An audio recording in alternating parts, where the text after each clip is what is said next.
बिस्मिल्लाहिर्रहमानिर्रहीम। अस्सलाम वालेकुम दोस्तों, उम्मीद करता हूँ आप बिल्कुल ठीक ठाक होंगे। जनवरी 2025 है और आज की वीडियो में बात कर रहे हैं ओमान वीज़ा के हवाले से। रात को एक दोस्त ने मैसेज किया था और वो मैसेज काफ़ी ज़्यादा हद तक जो था वो परेशान कुन था। किन के लिए? उनके लिए जिन लोगों ने वीज़ों के पैसे दिए हैं और फिर जिसको पैसे दिए गए हैं वो आगे से फ़ोन नहीं उठाता, एक तो वीज़ा नहीं देता। ये इसी के हवाले से थोड़ी सी जो है वो बातचीत इस वीडियो में करेंगे।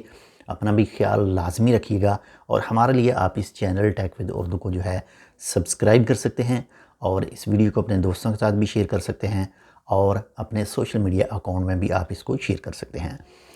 तो मामला कुछ इस तरह से हुआ कि कल एक दोस्त ने जो है वो मैसेज किया था कि उसने एक शख्स को, ओमान के अंदर वो शख्स मौजूद है और सोशल मीडिया पर एक्टिव भी है, तो उसने वीज़ा के लिए जो है वो पैसे मंगवाए हैं, यानी पाकिस्तानी अकाउंट में उसने पैसे ट्रांसफ़र करवाए थे। लेकिन अब जो है वो 1 महीने से ज़्यादा टाइम जो है वो हो चुका है और ना ही उस शख्स का वो टेलीफ़ोन उठा रहा है, ना ही उसकी डायरेक्ट कॉल जो है वो उठा रहा है, ना ही व्हाट्सएप पर रिप्लाई कर रहा है और किसी तरह की कोई भी उसे रिप्लाई भी नहीं कर रहा है। अगर आप इस वक्त सुन रहे हैं, आपने किसी से पैसे ले रखे हैं, यानी आपने किसी से वादा कर रखा है कि आप मुझे पैसे दे दें, पाकिस्तानी रुपए दे दें, या फिर इंडिया से जहाँ से भी आपने किसी से पैसे ले रखे हैं वीज़े के चक्कर में, तो प्लीज़ उसे लाजमी कन्फर्म करें कि उसका वीज़ा मिलेगा या नहीं मिलेगा या फिर कितने टाइम तक मिलेगा, क्योंकि पैसा कमाना आजकल के वक्त में जो है वो बहुत ज़्यादा मुश्किल है।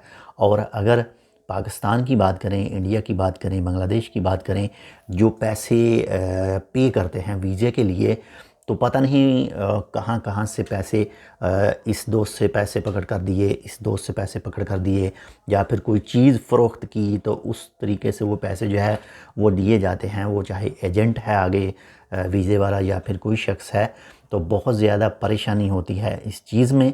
तो अगर आपने किसी अपने दोस्त से पैसे पकड़ रखे हैं वीज़े के लालच में, उनको वीज़े का लालच दे रखा है कि आप हमें जो है वो पैसे दें तो हम आपको वीज़ा देंगे, लेकिन आप उसे लारे लगा रहे हैं, जिसको लारे ही कहेंगे, उसको लारे लगा रहे हैं, उसे कोई भी जवाब नहीं दे रहे या उसका टेलीफ़ोन नहीं उठा रहे, तो प्लीज़ ऐसा काम ना कीजिए।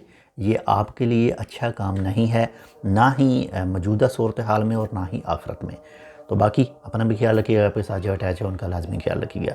मिलते हैं इंशाल्लाह आपसे दूसरी अपडेट के साथ, तब तक के लिए अल्लाह हाफिज़। अज़ान हो रही है। बाकी मुख्तसर जो है कि जिन दोस्तों ने भी वीज़ा के फ़्रॉड के चक्कर में पैसे पकड़ रखे हैं किसी से, उनको पैसे रिटर्न कर दें या फिर उनको वीज़ा दे दें। मिलते हैं इंशाल्लाह आपसे दूसरी अपडेट के साथ, तब तक के लिए अल्लाह हाफिज़।